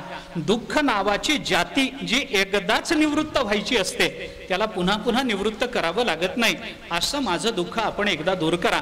भगवान दुःख दूर करतात, करत नाहीत असं नाही, पण अनेकांच्या दुःखाची निवृत्ती भगवान जरी करत असले तरी ते दुःख किंवा सादृश्य दुसरं कुठलं दुःख त्यांच्या जीवनात येत नसतं असं समजायचं कारण नाही. लक्षात घ्या, परमात्मा दुःख दूर करतात पण तरी सुद्धा दुःख संपूर्णतः गेलं असं म्हणता येणार नाही. मी आपल्याला याची अनेक उदाहरणं सांगतो.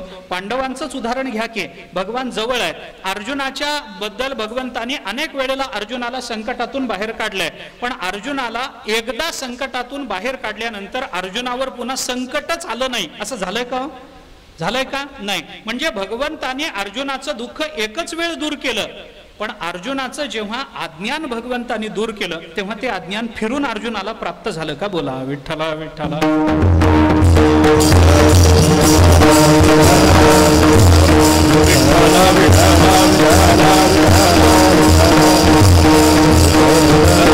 म्हणून इथं तुकाराम महाराजांनी एक वेळ असा जो शब्द वापरला तो कोणत्या कारणाकरता वापरला हे आपण लक्षात घ्या. एकदाच दूर होणारं दुःख कोणतं आणि वारंवार दुःख दूर होणारं दुःख कोणतं? आता याचा विचार मगाशीच्याच परिभाषेमध्ये त्याच परिप्रेक्ष्यातून जर आपल्या समोर मांडायचा झाला तर अगदी एका वाक्यामध्ये सांगतो, संसारातलं दुःख वारंवार दूर करावं लागतं आणि संसार नावाचं दुःख एकदाच दूर होत असतं. विठ्ठला विठ्ठला.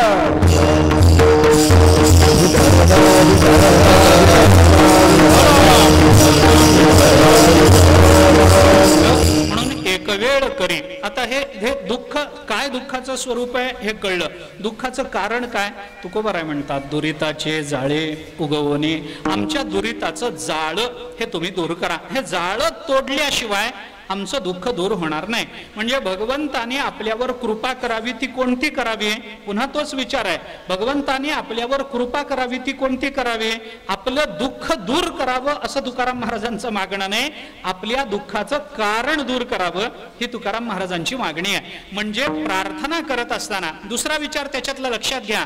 प्रार्थना देवाजवळ परमार्थाची प्रार्थना करत असताना कधीही परमार्थातल्या साध्याची प्रार्थना करायची नसते. परमार्थातलं साध्य ज्या साधनांनी प्राप्त होत असतं त्या साधनांची आणि त्या साधनांमध्ये येणाऱ्या प्रतिबंधाच्या निवृत्तीची प्रार्थना करायची असते. देवाकडे साध्य मागू नये शहाण्या माणसाने, देवाकडे साधन मागावं हे लक्षात घ्या. मी आपल्याला ज्ञानेश्वरीतलं उदाहरण सांगतो. आपण पसायदान पहा. पसायदानामध्ये ज्ञानेश्वर महाराजांनी मागणी केली की नाही? आपल्या सद्गुरूंकडे मागणी केली. याच्यात साध्याची मागणी कोणती सांगा ना? सगळी साधनांचीच मागणी महाराज. साध्याची मागणी ज्ञानोबाराय करत नाहीत. ज्ञानोबारायांचं म्हणणं काय आपण लक्षात घ्या. दुरितांचे तिमिर जावो, विश्व स्वधर्म सूर्ये पाहो, हे ज्ञानोबारायांचं हे मागणं. पुढे या संबंधामध्ये मी बोलतो.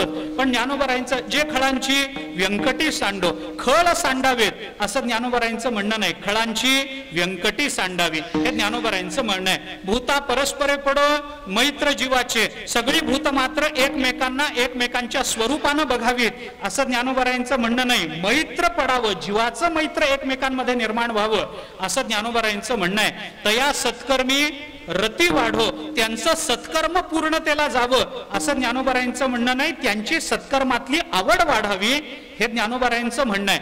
आपण सगळी चिंतनं अशी बघून घ्या. दुरित जावं असं ज्ञानोबाराय म्हणतात. दुरिताचं कार्य असणारं हे अज्ञान जावं, हा प्रपंच जावा असं ज्ञानोबारायांचं म्हणणं नाही. दुरितांचे तिमिर जावो, विश्व स्वधर्म सूर्य पाहो, त्यांनी स्वधर्माचा सूर्य पाहावा. स्वधर्मातून प्राप्त होणारी परमात्म स्वरूपता त्याला आयती प्राप्त व्हावी असं ज्ञानोबारायांचं म्हणणं नाही. कुठपर्यंत? आणि ग्रंथोपजीवीये विशेषी लोकीये दृष्टादृष्ट विजये होवा वेजी हे ज्ञानोबारायांचं म्हणणं. तिथलंही आपण पहा. ज्ञानोबाराय साधनेची मागणी करतात, संत साध्याची मागणी करत नाही. आपण कितीही चिंतन करून पहा. हेची दान देगा देवा, तुझा विसर न व्हावा, गुण गायन आवडी, हेची माझी सर्व जोडी, न लगे काय तुमचे पाठ आहेत तसं बघा. मुक्ती धन संपदा नको, मग काय पाहिजे? संत संग. एवढं साधन दिलं की आम्हाला मोक्षही मिळेल, धनसंपदाही मिळेल आणि तुझं नित्यस्मरणही राहील. सगळंच त्या एका साधनेतून मिळतं. संतांनी जगाला कधी साध्य मागावं कधी असं दिग्दर्शन कधी केलं नाही, अशा सूचना कधी केल्या नाहीत. काय असतं, माणसाला साध्य आयतं मिळालं ना की माणसाच्या जीवनामध्ये 2 दोष निर्माण होतात. ऐका, साधं बोलतो बरं का. आयतं साध्य मिळालं की 2 दोष निर्माण होतात. काय? पहिला दोष आहे, आयतं साध्य मिळायला लागलं की मनुष्य आळशी होतो, हा पहिला दोष. आणि आयतं साध्य मिळालं की ते साध्य मूल्यवान असलं तरी मनुष्य त्याची किंमत करत नाही, हा दुसरा दोष. विठ्ठला विठ्ठला.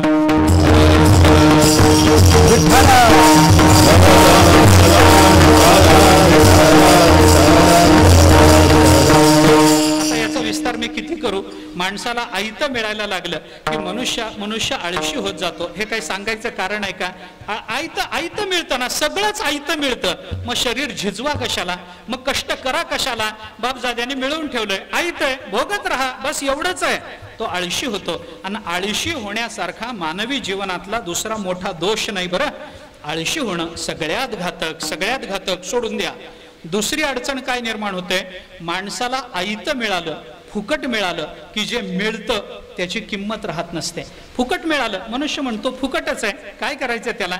आता हल्लीच्या काळामध्ये मी उदाहरण देत असतो, हल्लीच्या काळामध्ये बऱ्याच गोष्टींवर बऱ्याच वस्तू फ्री मिळतात की नाही, बाजारामध्ये मिळतात की नाही. जाहिरात तशी असते, तुम्ही अमुक घ्या, तुम्ही टूथपेस्ट घ्या, त्याच्यावर कंगवा फ्री. म्हणजे जो दात घासतो तो केस विंचरतो, ही व्याप्ती विकणार याला माहिती आहे. असंच म्हणावं लागेल की नाही. म्हणजे तुम्ही एखादी तेलाची बाटली घ्या, त्याच्यावर कंगवा फ्री.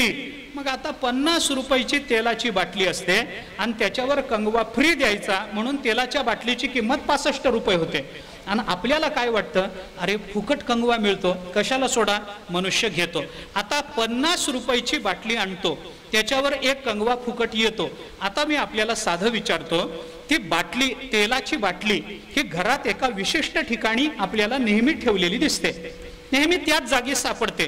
पण कंगवा कुठेही पडलेला असतो, कुठेही असतो. सोप्याच्या खाली पडला, पुस्तकाच्या मागे पडला, आरशाच्या मागे जाऊन पडला का, फुकट आहे. त्याची काय किंमत करायची. 50 रुपये तेलाला दिलेत म्हणून बाटली व्यवस्थित आहे, पण कंगवा फुकट मिळाला ना, आपण वाटेल तसा तो वापरतो, त्याची किंमत ठेवत नाही.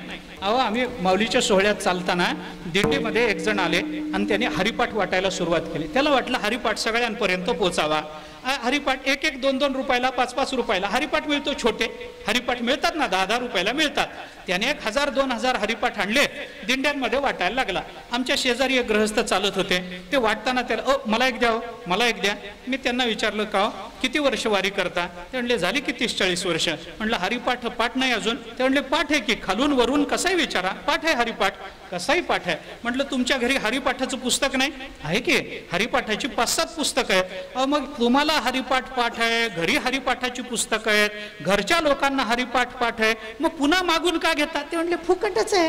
अरे फुकट आहे तर हरिपाठाची किंमत सुद्धा तुम्ही ठेवणार नाही काय? फुकटच आहे म्हणून काय काय निर्मूल्य कराल तुम्ही? असं चालत नसतं. वस्तू फुकट मिळायला लागले की माणूस आळशी होतो.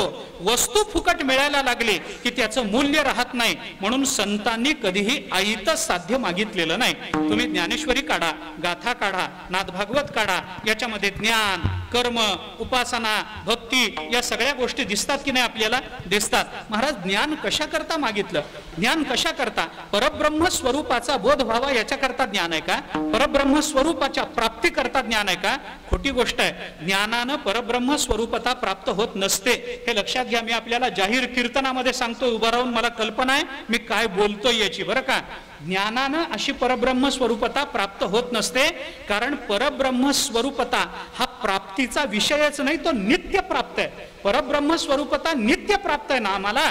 ज्ञानानं काय तुम्ही वेगळी परब्रह्म स्वरूपता प्राप्त करून घेणार आहे? मग ज्ञान कशा करता? कर्म कशा करता? उपासना कशा करता? योग कशा करता? हे काही संतांना वेड लागलं, वेदाला वेड लागलं म्हणून सांगितलंय का? नाही नाही, हे वेदाला संतांना वेड लागलं म्हणून सांगितलं नाही. मग ज्ञान कशा करताय? परब्रह्म स्वरूपते करता ज्ञान नाही. परब्रह्म स्वरूपता आम्हाला नित्य प्राप्त आहे, पण नित्य प्राप्त असलेली परब्रह्म स्वरूपता ज्या प्रतिबंधाने अनुभवता येत नाही, त्या प्रतिबंधाच्या निवृत्ती करता ज्ञान आहे. परब्रह्म स्वरूपते करता ज्ञान नाही. विठ्ठला विठ्ठला.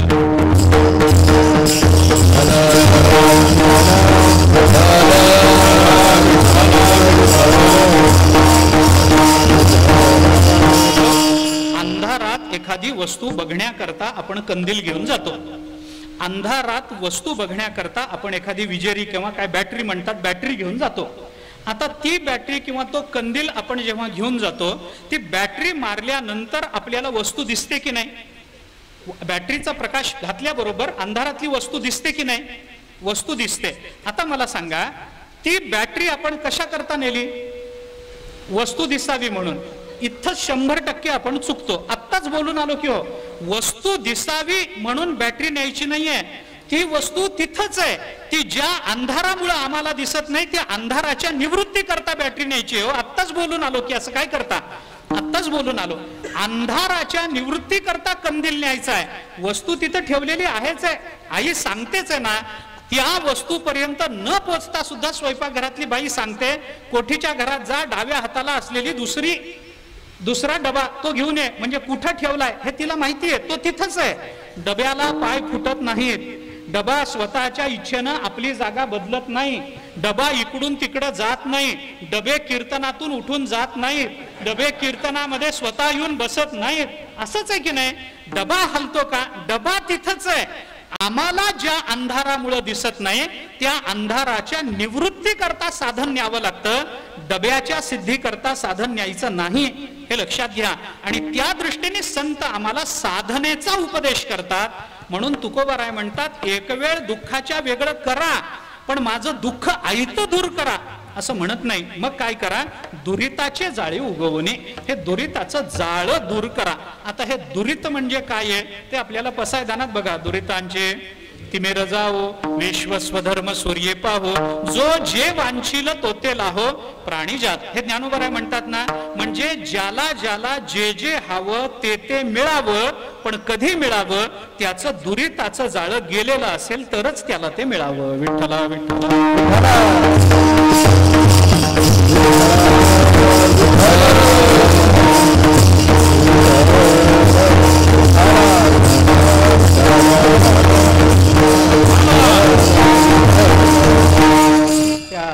समर्थांच्या करुणाष्टकात आहे पहा. विषयजनित सुखे सौख्य होणार नाही, तुझ विण रघुनाथा वोखटे सर्व काही. हे म्हणताना शेवटी त्यांनी असं म्हटलंय की माझी प्रार्थना एवढीच आहे, रघुपती मती माझी आपुलीशी करावी, सकळ तेजुने भावे कास तुझी धरावी. त्याच्या पुढं दुरित दुरी हरावे स्वस्वरूपी भरावे अशी समर्थांची प्रार्थना आहे. विषयजनित सुखे सौख्य होणार नाही या चरणामध्ये आपण ते पहा. तुझं विण रघुनाथा ओखटे सर्व काही. आता माझी मती ही तुमच्या स्वरूपाला जाऊ द्या पण ती जाण्याकरता मध्ये जे दुरित आडवं येतं ते दुरित दुरी हरावे स्वस्वरूपी भरावे. म्हणजे दुरित ज्या वेळेला दुरी जाईल त्याच वेळेला स्वस्वरूपाची प्राप्ती होत असेल तर दुरिताचे जाळे उगवा म्हणजे मला जे स्वरूप मिळेल त्याच्याने सर्व दुःख आपोआप निवृत्त होईल. म्हणून तुकोबाराय प्रार्थना करताना म्हणतात एक वेळ करी या दुःखा वेगळे. आम्हाला या दुःखापेक्षा वेगळं करा पण कधी करा? एक वेळ करी अशी तुकाराम महाराजांची भाषा आहे. आता एक वेळ असंच दुःख कोणतं दूर होतं याचा थोडासा विचार करायचा आहे. एकदा भजन करू. एक वेळ शब्द तुकाराम महाराजांनी का वापरला याचा थोडासा विचार सांगतो, सेवा संपवतो. विठोबा रखुमाई.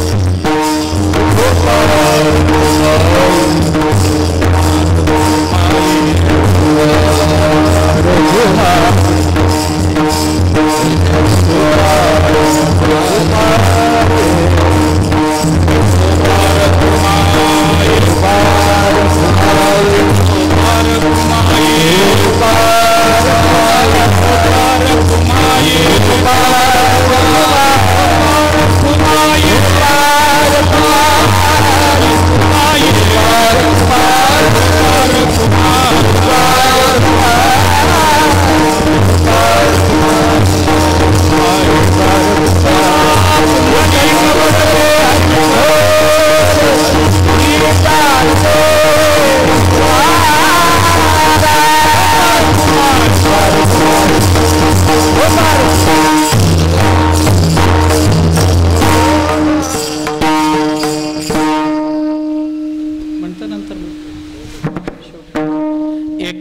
करी या दुःखा वेगळे दुरिताचे जाळे उगवणे आठवीन पाय हा माझा नवस रात्री हे दिवस पांडुरंगा. तुका बराय देवाला प्रार्थना करता, देवा आमच्या जीवनातलं दुःख एक वेळ दूर करा आणि त्याच्याकरता म्हणून आमचं दुरिताचं जाळं दूर करा. जाळं या शब्दाचा अर्थ काय? जाळं म्हणजे जे आपल्याला आवृत करतं, जे आपल्याला झाकून टाकतं त्याला जाळं असं म्हणतात बरं का. जल्यम आवृत्ती अनेन इति जाल्यम असा विचार आपल्याला करता येतो. जे आपल्याला आवृत्त करतं, जे झाकून टाकतं त्याला आपल्याला जाळं असं म्हणता येतं. हे जाळं कसं आहे? दुरित पाप हे असं जाळं आहे. जाळं कसं असतं? काय असतं? घोंगडी पांघरणं वेगळं आणि जाळं पांघरणं वेगळं. जाळ्यामध्ये पलीकडचं दिसतं पण सुटता येत नाही. पापामध्ये अनर्थ कळतो पण बाहेर पडता येत नाही. विठ्ठला विठ्ठल.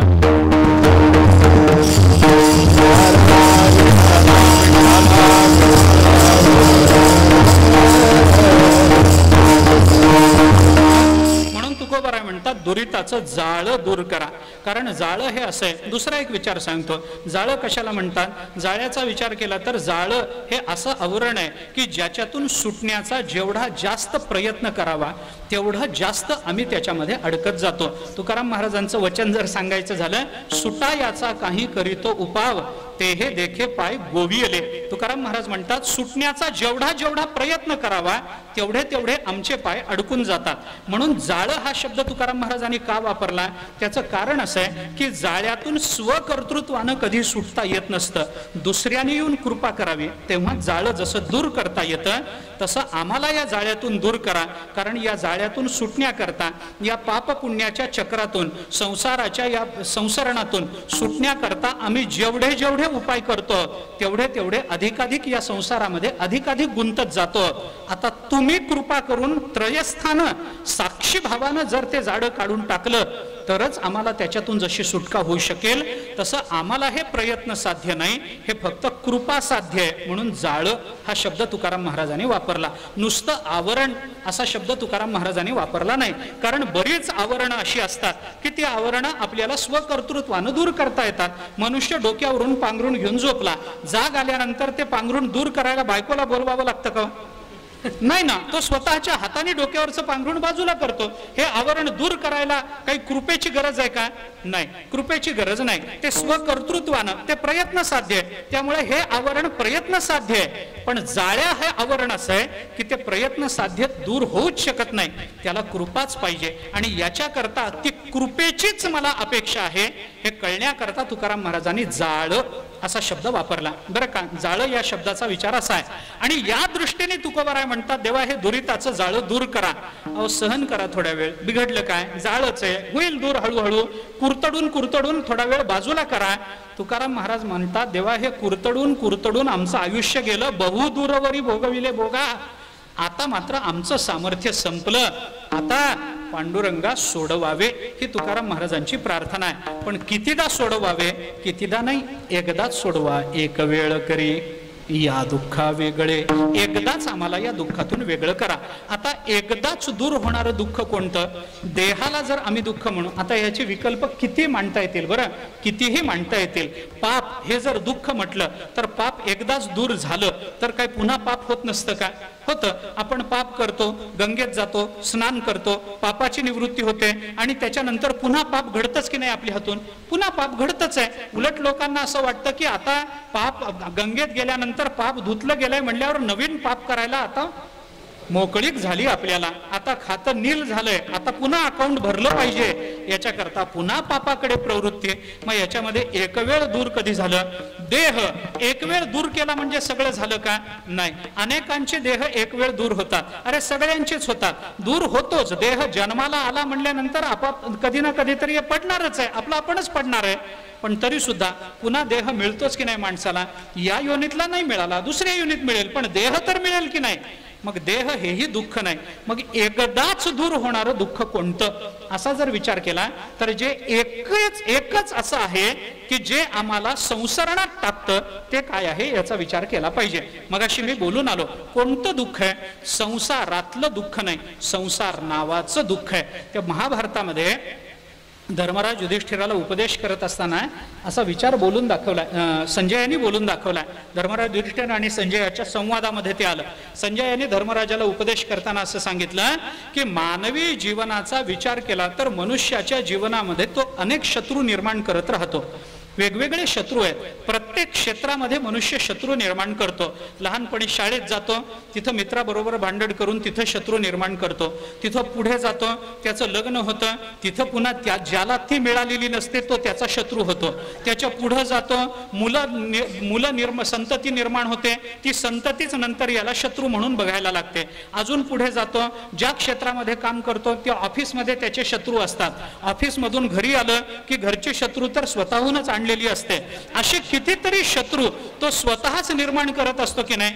आपणच शत्रू, आपणच आपला मित्र होतो. ज्ञानोबारांनी बोलून दाखवलंय. 6वा अध्याय आपण काढा ना.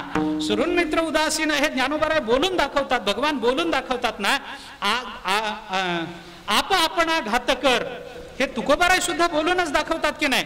आपणच आपला घात करत असतो.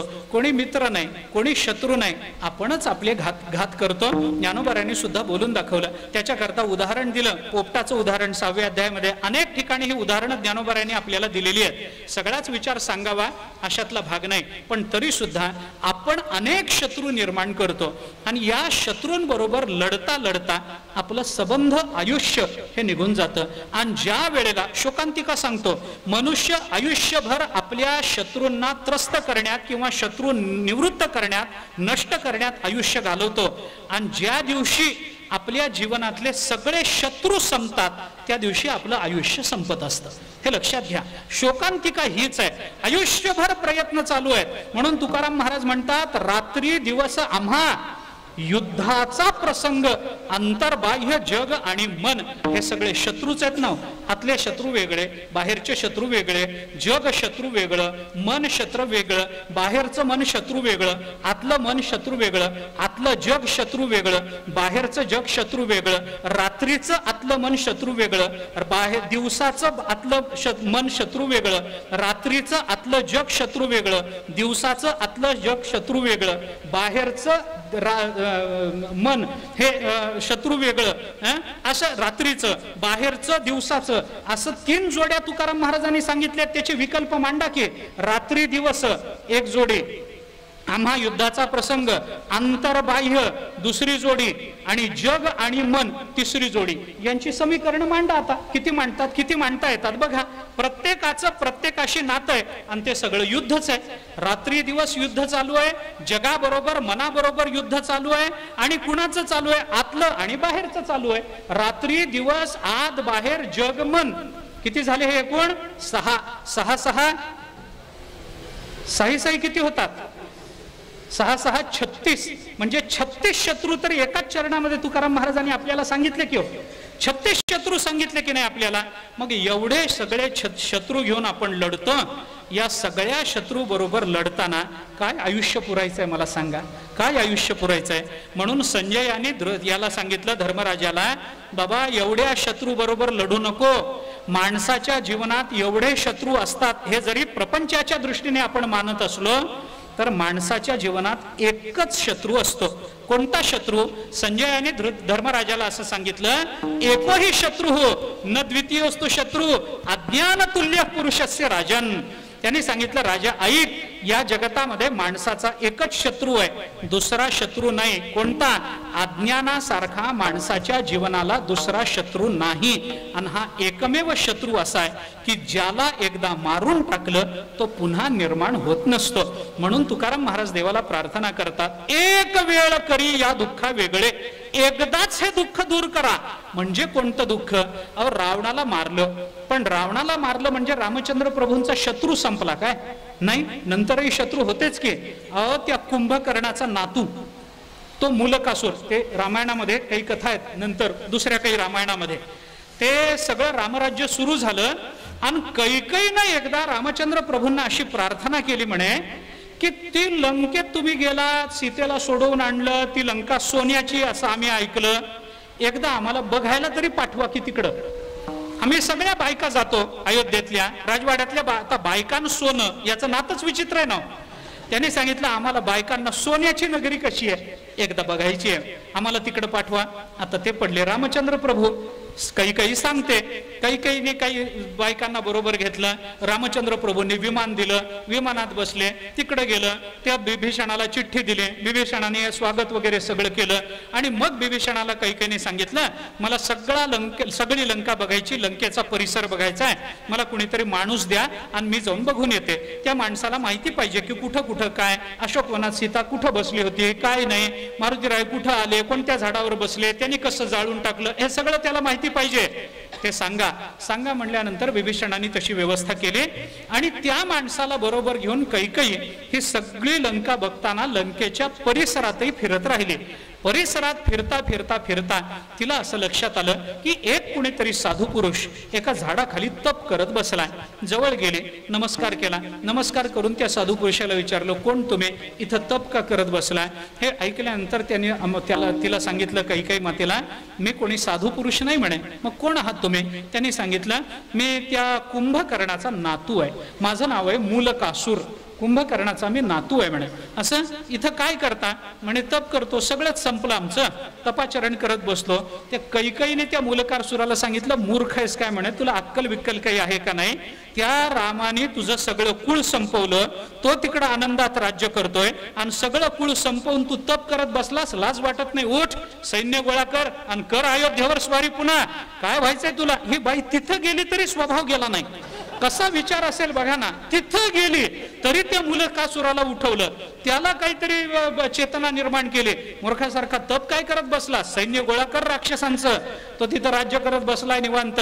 काही नाही, तू आलास तर कोणी विचारणार नाही, कर आक्रमण, मी आहे ना तुला मार्गदर्शन करायला. मग त्या मूलकासुराने पुन्हा आक्रमणाचा विचार केला. म्हणजे रावण नावाचा शत्रू जरी संपला तरी दुसरा कोणता तरी शत्रू रामचंद्रांसमोर जर उपलब्ध आहेच आहे. आपल्यासारख्यांची काय कथा आहे मला सांगा. म्हणून तुकोबराय म्हणतात, एक वेळ करी, एकदाच हे दुःख दूर करा. त्या दुःखाची निवृत्ती झाली. ते दुःख कोणतं? अज्ञान तुल्य पुरुषस्य राजन, अज्ञान नावाचं आमचं दुःख दूर करा.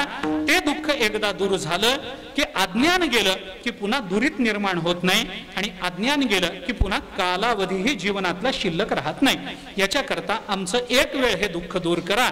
हे तुकाराम महाराजांनी भगवंताला प्रार्थनापूर्वक सांगितलं. भगवंताने विचारलं, हे दुःख दूर करा म्हणता, मी करायला तयारही आहे, नाही असं नाही, पण याच्यासाठी काय मला द्याल ते सांगा ना. तुकोबराय म्हणतात, आठवीन पाय हा माझा नवस, रात्रीही दिवस पांडुरंगा, रात्रंदिवस तुमच्या चरणाचं चिंतन करतो. आता हे बोलणं सुद्धा हा जरी नवस म्हणलेला असला तरी खरं तर हा नवस नाहीच आहे. आपण बारकाईनं बघा, तुकोबरायांनी एक फार मस्त लॉ पॉइंट काढलाय त्याच्यामध्ये बरं का. तुकाराम महाराज थोडं वेगळं बोलतात, देवालाही कळलं नाही तुकोबरायांचं बोलणं. तुकोबराय म्हणतात, आठवीन पाय हा माझा नवस, हे मी नवस करतो देवा की रात्रंदिवस तुमचे पाय आठवत बसेन. कधी? जर तुम्ही माझं दुःख एक वेळ म्हणजे हे अज्ञान एक वेळ दूर केलं तर रात्रंदिवस तुमचे पाय आठवत बसेन. मला सांगा, हा काही नवस आहे का? ज्याचं अज्ञान जातं तो ह्याच्यापेक्षा वेगळं काय करू शकतो सांगा ना. याच्यापेक्षा वेगळं होतच काय? काहीच होत नाही. अज्ञानच निवृत्त झालं म्हणल्यानंतर देवाचे चरण आठवत बसण्यापेक्षा त्याच्या हातात दुसरं काही राहतच नाही. ते तुकोबरायांनी बोलून दाखवलं. भगवंताने विचारलं, हे तुम्ही कराल, याच्यावर माझा विश्वास बसेल, याच्यासाठी काय प्रमाण द्याल? तुकाराम महाराज म्हणतात, काही नाही देवा, तुका म्हणे काया करीन कुरवंडी, ओवाळून सांडी मस्तक हे, माझी काया तुमच्यावर ओवाळून टाकेन. तुमचा विश्वास बसत नसेल तर माझं मस्तकही तोडून देईन तुमच्या समोर, पण माझा शब्द मी पाळल्याशिवाय राहणार नाही. या प्रतिज्ञेचा विचार तुकाराम महाराजांनी देवाच्या समोर केला. आणि मग भगवंताला दया आली, भगवंतानी कृपा केली. त्या कृपेतून काय काय झालं याचा विचार पुढे करण्याचं कारण नाही. मुद्दा एवढाच आहे की अशाच पद्धतीच्या प्रार्थना भगवंताच्या समोर केल्या पाहिजेत. देवाजवळ येऊन देवा मला संसार द्या, देवा मला बालक द्या, देवा मला हे द्या ते द्या, हे मागण्यात अर्थ नाही. देवाकडे एकदाच मागावं, पण असं मागावं की पुन्हा मागायची वेळ येऊच नाही. बरं का, मागायचं तर एकदा मागावं, पुन्हा पुन्हा मागू नये. लक्षात घ्या, तुकोबाराय देवाच्या दारात उभं राहून एकदाच मागतात, देवा मला दुसरं काही नको, एवढंच मला द्या, प्रेम सुख द्या, दुसरं काही नको. नाथ महाराजांनी सुद्धा प्रेम सुख दे, प्रेम सुख दे हे मागितलं. तुकाराम महाराजांनी सुद्धा ठाकलोसे द्वारी उभा याचक भिकारी, मज भीक काही देवा, प्रेम भातुके पाठवा. एकदा प्रेम मिळालं पुन्हा मागायची काही गरज आहे का? काही गरज नाही. अशा पद्धतीनं एकतर माणसाने मागू नये. एक दोन गोष्टी सांगतो. एकतर माणसाने मागू नये. मागायचं असेल तर देवाजवळ मागावं. देवाजवळ मागायचं तर असं मागावं की पुन्हा मागायची पाळी येऊ नये. या 3 गोष्टी सांभाळल्या तर आपल्याला त्याला प्रार्थना असं म्हणता येऊ शकतं. अशी प्रार्थना भगवंताजवळ करावी आणि आपलं जीवन कृतार्थ करून घ्यावं. ज्ञानेश्वर माऊली